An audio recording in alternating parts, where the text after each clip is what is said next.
have you lost your ever-loving mind? But they're trying to live on both sides of the fence. They're trying to say that these black children are out of control, yet they are trying to claim that it just happened out of nowhere. So let's see what happens with black fathers. This one is called Your Father's Gift. God has given you a daughter so beautiful and brown. She'll fill your heart with love and joy and happiness abound. If you raise her like a princess, then a princess she will be, a reflection of her father's heart for all the world to see. If you educate her properly in blackness and in pride, she'll know the joy that God creates and in his laws abide. She'll honor her parents in all she does and know down in her soul the dignity of family and the black bloodline that she holds. She'll be patient with her people, sibling, family, and those she knows, and be respectful of her elders and the knowledge that they hold. God has chosen you to raise her because he knew you were a king, and he knew it would take a royal father to raise a future queen. Now, there's like some solutions going on. If you want young girls to become young ladies, then it starts with the way that you treat them when they're born, when they're 2, when they're 4. It starts, you want to correct some black-on-black crime, then start watching the cartoons that you are letting your little children watch. You want to talk about solutions, then there are some specific things that are being done that is causing them to lose their mind by the time they are 13, 14, and 15. So, let's not just say we're looking for a solution. Let's actually start getting some things done, and that means being honest about what's going on. All right. Let's see what else we've got for him so that he can understand what's happening. Okay. Let's find a good one here for him. Okay. Let's see. Oh, this one should be good. He should enjoy this one. All right. This one is called Always Say It Loud That You're Black and You're Proud. I became friends with a white girl. I thought this would be great, that we could become friends despite other people's hate. One day I bleached my hair so we both would look the same. She had a hard time pronouncing it, so I decided to change my name. My eyes are brown in color, and hers are very blue. She said that we were soulmates, but there was something that I must do. I begged my mom for contacts as blue as the clear sky. I started talking differently, though I wasn't sure quite why. I thought I would fit in now, that my looks had more appeal. But when she went to the master's house, she fit me to the field. Now, that is something that is inherent in all of these Negroes with money that are letting their children run around trying to be like whites, and then getting, unfortunately, slapped in the face when something actually happens to let them know that they are not white, that they are actually have been promoting white supremacy for years, and it has gotten them nowhere. All right.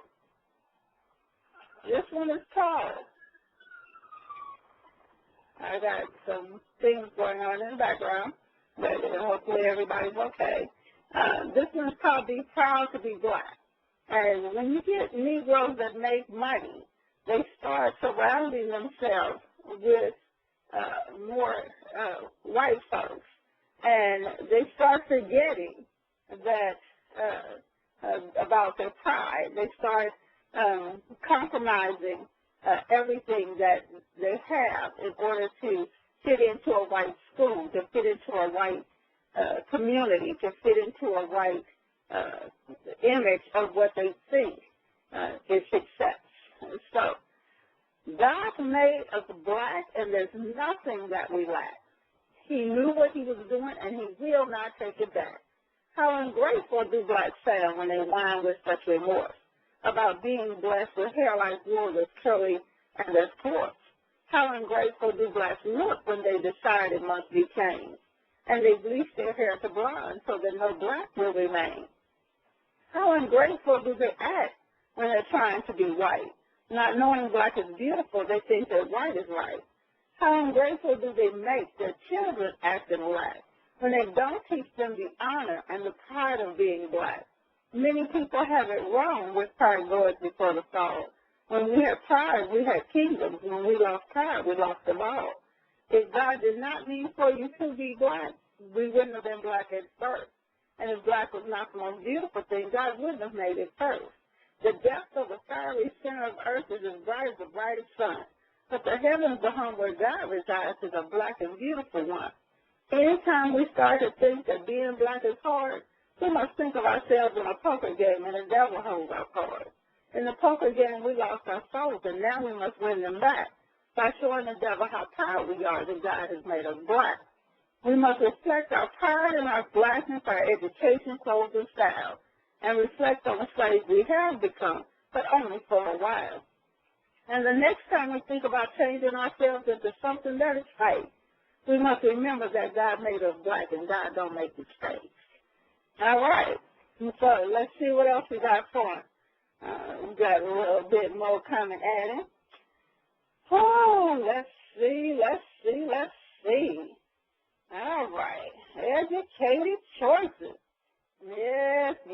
This is for my people that be liking to, you have to make that decision once their parents get up there and make a bunch of money. They have to decide whether or not to be black. Isn't that great? You get to decide whether or not to be black. You can sit on the sidelines and talk about what's going on in the black community, and then you have the nerve to defend white folks to me. Wow. This one is called Educated Choices. I had a 4.0 grade point average. Everyone was all excited. My friends were happy. My dad was proud. My mom was just delighted. It hasn't been an easy road. I went through quite a lot. My sister died in an accident. My brother one day got shot. My best friend's family moved away. She was my closest friend. It all happened in the exact same year. My world came to an end.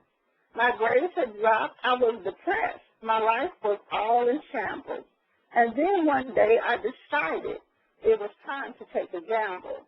I never believed in things I couldn't see. My life was based on science. It wasn't that I didn't think there was a God. I just believed in self-reliance. I had a bunch of college apps. I had to make a decision. I had decided against black colleges. I felt they promoted racism and division. But blacks spent their lives promoting whites, from white entertainment to white religion. Why shouldn't I go to a black college that shows black people's vision? I felt like I had to work twice as hard. There was so much I didn't know, so much information on black history. My mind began to grow. I felt all that excitement again, the way I used to feel. The things in my life had much more meaning now. Everything seemed much more real. I graduated from a black college, and it truly was no vacation. It wasn't about the degree I got. It was about my whole black education. So, just being in a program that prepares you for going to college is not enough. Understanding your purpose for being there, understanding what it's really about, that is what is important. And we got a lot of white folks, that say black folks don't need to talk about reparations. Black folks have overcome. We've done a lot of good stuff in integration. And so, we've gotten our reparations. We've gotten our schools, our education. We've gotten all this stuff. We're able to live in big houses and all of this stuff. So let's see if they tell the truth. You know what elders say? If you want to know if somebody's telling the truth, ask the question. This one, where's my check? 40 million black people, at least at the last census count. $410 billion is what would be the amount. A yearly amount paid to black folks for the next 100 years to repair all of the history and devastation, the degradation, the scars, and the tears.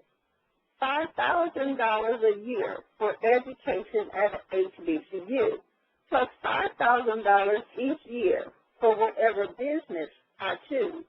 No jumping through white folks' tires, no jumping through their flaming hoops. Just give me the money you owe me, and I can repair my black family roots. No more white folks' education about how slavery wasn't so bad. No more of white fiction stories that make black parents angry and mad about how Lincoln freed all the Negroes. Blacks should have known that wasn't true. He only freed Negroes in the South, but Northern slavery he watched as it grew. The whites in the North all pretended that Northern slavery wasn't the same, and that blacks were now thrown in prison if they didn't play white people's game. The prisons were filling up with black folks. What in the world is a black family to do? Congress was still making laws slanted so that blacks could not even sue. But a handful of brave black people have filed lawsuits over the years, but white judges chose to dismiss them, as all of the racist white congressmen here. Now I'm filing my lawsuit. I'm starting with each of the states. The congressmen will fuss, they will argue, they will fight, and they will debate. But they stole my black family's legacy.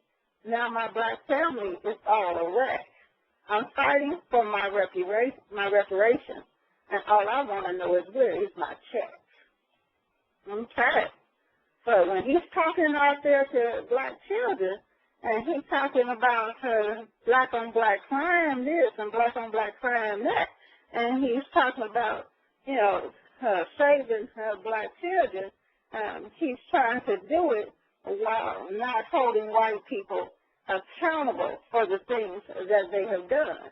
If you're going to talk about the things that black parents have done, then you need to talk about the things that whites have done to black parents, okay? Because remember, 4 generations ago, if you talked out the side of your mouth to your mother or grandmother or great-grandmother, you got hit upside the head. Now, little white folks moving into your neighborhood, they're using Negro people to tell black folks you can't do that. So now children know you can't talk them upside the head when they get out of line with adults. Let's see what he gonna do about that, because that needs to be corrected. This one is called Educated Fools. And we got a lot of house Negroes that over the past 30 and 40 years of integration have become educated fools. And we need to address that if we're going to fix the black community. I got straight A's in a white man's school. They got straight A's in a white man's school are the educated fools. They know math backwards and forwards, but they cannot find a black reason for it. They learn every piece of science that they can learn, but they're still sitting and waiting for a savior's return. They learn multiple languages, but they sound dumb when they speak because it's getting them nowhere. It's the wrong knowledge they seek. They seek knowledge that makes them feel above the rest, but they don't seek the knowledge that makes them their absolute best. They still sound unintelligent because they still curse when they talk. They talk a good game, but they don't walk the walk. They are trying so hard to be infinitely wise, yet they can't see the things right before their own eyes. I think they've been duped. I think they've been had because they just went from weakness to dysfunctionally bad. Black history showed elders that when blacks get it right, the universe will shed more of its infinite light. But what these blacks have gotten is what some call food gold.